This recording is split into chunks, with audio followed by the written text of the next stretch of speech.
tokantrano mikorotana, vady maditra,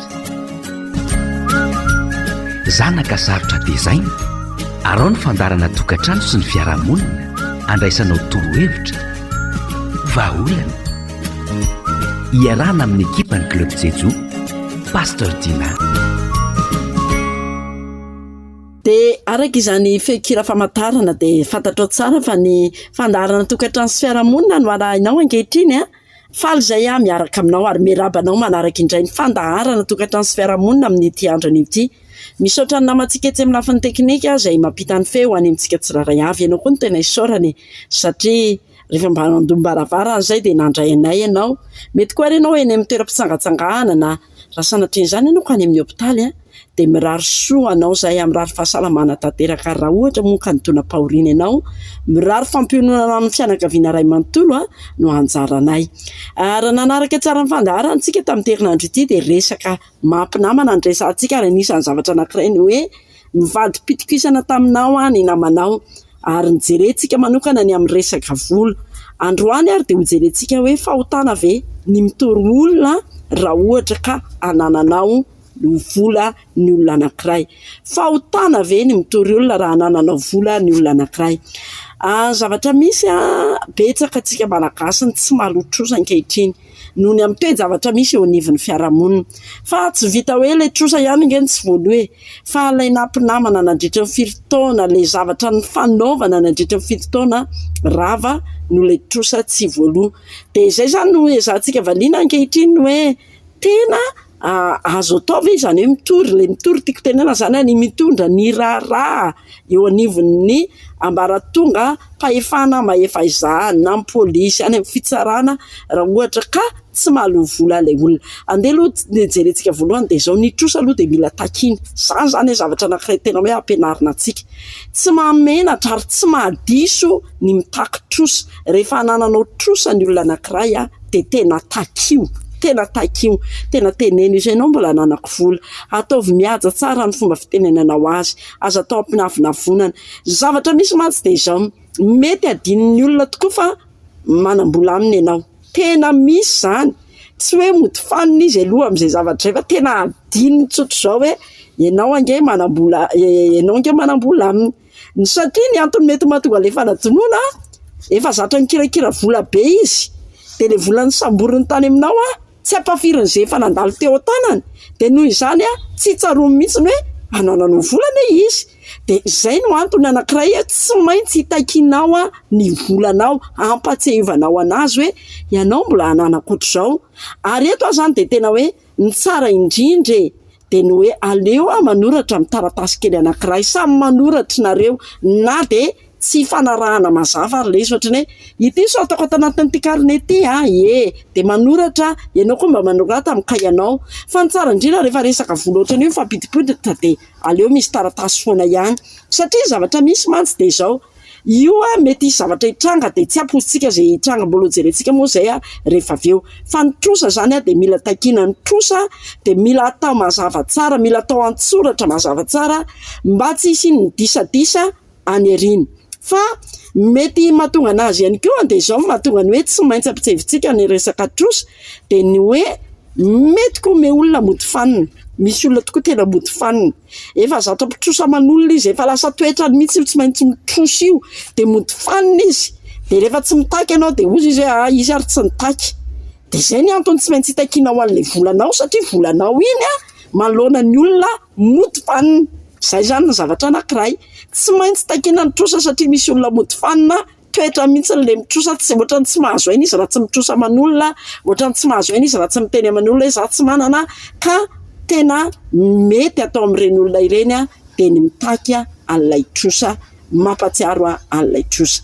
Fa nazana tsy izany dia mipetraka mazava tsara foana ny hoe tsy maintsy voasoratra ny trosa. Aleo soratana ny trosa. Inona no antony anankiray mahatonga tena hoe anantitrantotra amintsika rehetra tokoa ny hoe tsy maintsy soratana ny trosa. Zavatra nisy ity tantaraiko aminareo ity, mpinamana be izy roa ary fantatry ny fianakaviana iray manontolo izany, samy nanana ny vady, nanana ny zanaka, fa dia tena mifampitipititra ny resa-bola. Maty tapoka ary ilay ramatoa anankiray izay ny vola be an'le ramatoa anankiray no nomena nampiasaina. De le ray tsy nanana tsony, tsy nisy taratasiny tena mifanarahana izy roa nefa ny ary tsy nisy vavolombelona nanatrika koa izany atao hoe ny fanaovan'izy roa. Maty tsy miteny rahateo, very le vola. Miteny le anankiray tena n'le vola ohatr'izao nge ananana, tsy nahitana porofo mihitsiny ny amin'izany hoe nisy vola tokoa nomeny le anankiray an'le anankiray. De zay no mahatsara an'le taratasy zay. Raha mba nisy taratasy zao mipetraka de tsy tonga tamin'izany toe-javatra zany, de lasa le teo mpinamana be le fianakaviana rotota de nalahelo le anankiray, de tena hoe simba le fihavanana. Zay zany mahatonga le trosa sady soratana no takiana.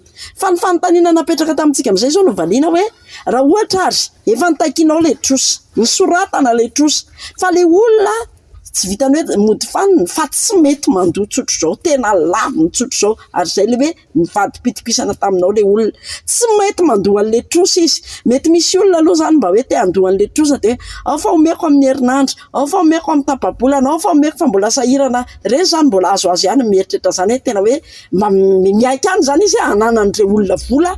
Fa ity resaka ity zany de ny hoe izy de tsy te halala tsotro zao izy, atao zay tianareo atao fa tsy voaloako tsony io. Tena misy zany zavatra ary misy olona manao an'izany.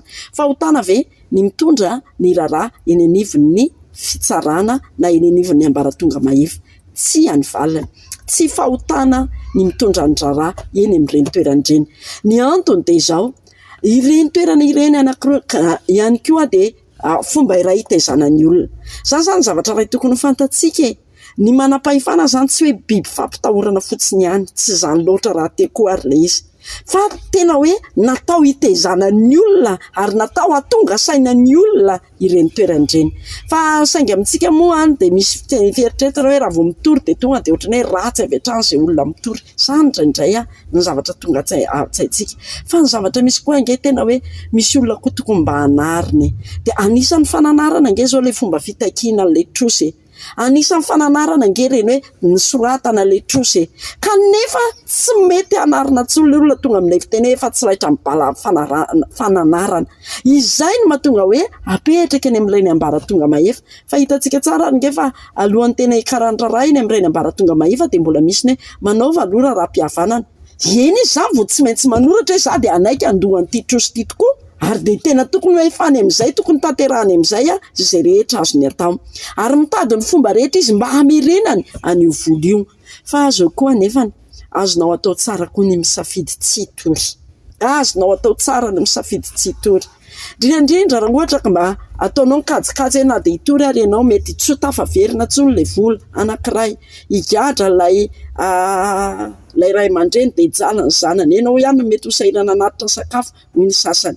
Fa na ohatra ary ka sendra izay ny zavatra raisinao de tokony misy foana reny mba anatre sy famaizana atao an'ireny olona ireny.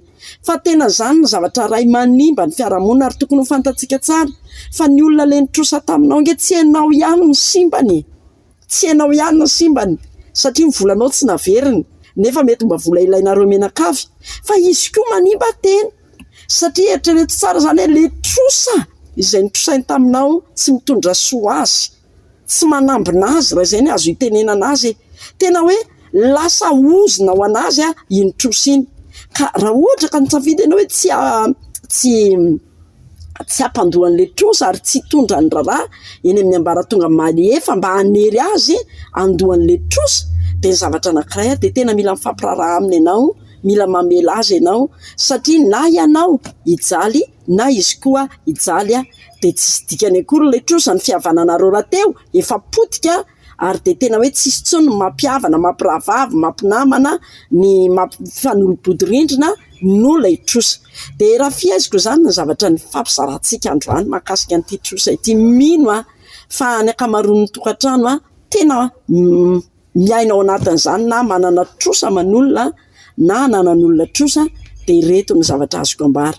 Voalohany indrindra, taikio ny trosanao any aman'olona. Fa ianao koa raha mba hananan'olona trosa de aza miandry takiana. Ataovy izay mba azonao mandoa ny trosa eo am-pelatananao, fa mafy be zany ananan'olona trosa izany. Faharoa, tsy fahotana avy hatrany akory ny mitondra ny raharaha eny amin'ny ambaratonga maheva, fa jereo ihany koa no mety vokany a dia anjaranao a no misafidy. Ny zavatra ray fotsiny tiako tenenina dia izao hoe tsy fahotanany mitondra an'ilay izy any amin'ny ambaratonga mahefa satria tsy mpanota avy hatrany akory ireny olona izay mitsara ireny.